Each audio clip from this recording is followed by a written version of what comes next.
علامہ ابن جوزی رحمۃ اللہ تعالی لکھتے ہیں اللہ پاک کے آخری نبی رسول مقبول علیہ الصلوۃ والسلام نے فرمایا میرے پاس جبریل امین حاضر ہوئے.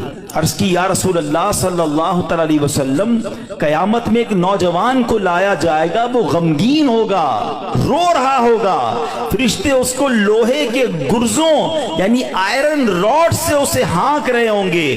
وہ نوجوان 1000 سال تک الامان الامان پکارتا رہے گا, لیکن اس کو امان نہیں دی جائے گی. پھر اس نوجوان کو 1000 سال کے بعد رب قہار کی بارگاہ میں پیش کیا جائے گا. اللہ پاک فرشتوں کو حکم دے گا کہ اسے منہ کے بل جہنم میں ڈال دو. جبریل امین کا بیان سن کر رسول اکرم صلی اللہ تعالی علیہ وسلم نے فرمایا اے جبریل یہ کون ہوگا؟ عرض کیا حضور وہ آپ کا ایک امتی ہوگا. فرمایا اس کا گناہ کیا ہوگا؟ عرض کی یا رسول اللہ صلی اللہ تعالی علیہ وسلم یہ وہ بدنصیب ہے جس کی زندگی میں رمضان المبارک تو تشریف لایا مگر توبہ و استغفار کی بجائے ماہ رمضان کو اس نے گناہوں میں گزار دیا. رمضان میں گناہ نہیں کرنے, یہ بات سمجھ لو. آج میرے پیارے اسلامی بھائیوں بات بڑی سمجھنے والی ہے. مجھے ایک بات بتائیں, کوئی کہیں بھی گناہ کرے, گناہ ہوتا ہے, غلط ہے, مگر کوئی مکہ پاک میں جا کے گناہ کرے, حدود حرم میں جا کے گناہ کرے, ایک گناہ 1,00,000 گناہ کے برابر ہو جاتا ہے, سزا زیادہ ہو جاتی ہے. آپ کی مسجد کے باہر روڈ پہ کھڑے ہو کے معاذ اللہ کوئی گالی نکالے حرام, لیکن مسجد کے اندر آ کر نکالے, آپ کیا کہیں گے؟ خدا کا خوف کرو اللہ کے گھر میں. تو اسی طرح کچھ مقام کی اہمیت ہوتی ہے, کچھ وقتوں کی اہمیت ہوتی ہے, کچھ مہینوں کی اہمیت ہوتی ہے. رمضان ہمیں بخشوانے آیا ہے.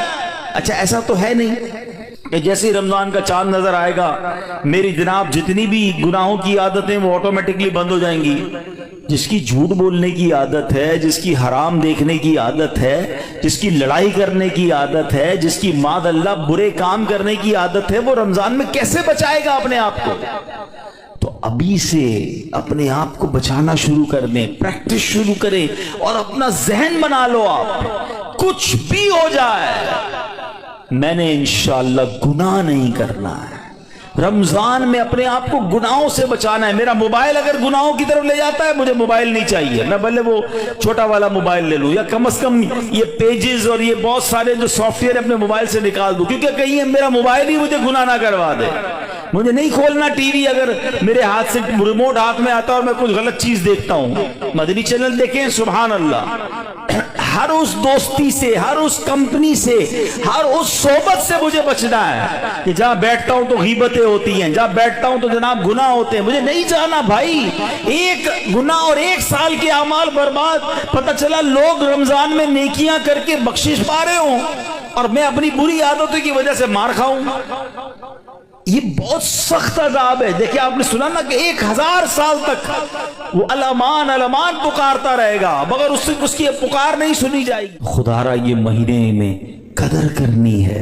یہ مہینہ میری اور آپ کی بخشش کے لیے آیا ہے. یہ ہمارے اعمال نامے کو بہت زیادہ انشاءاللہ امپروو کرنے کے لیے آیا ہے.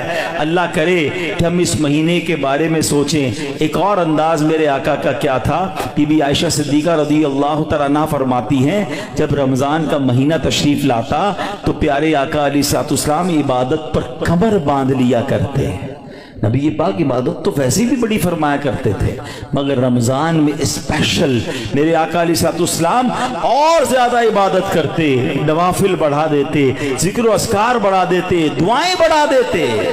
تو ہمیں بھی رمضان میں پلان کرنا ہے کہ میں نے انشاءاللہ تلاوت قرآن کرنی ہے, میں نے رمضان میں اتنے نوافل پڑھنے ہیں, میں نے انشاءاللہ اتنے درود پڑھنے ہیں. میں نے آپ فضول کاموں سے بچنے لگ جائیں, آپ کی ویسے ہی ٹائم میں بڑی برکت ہو جانی ہے.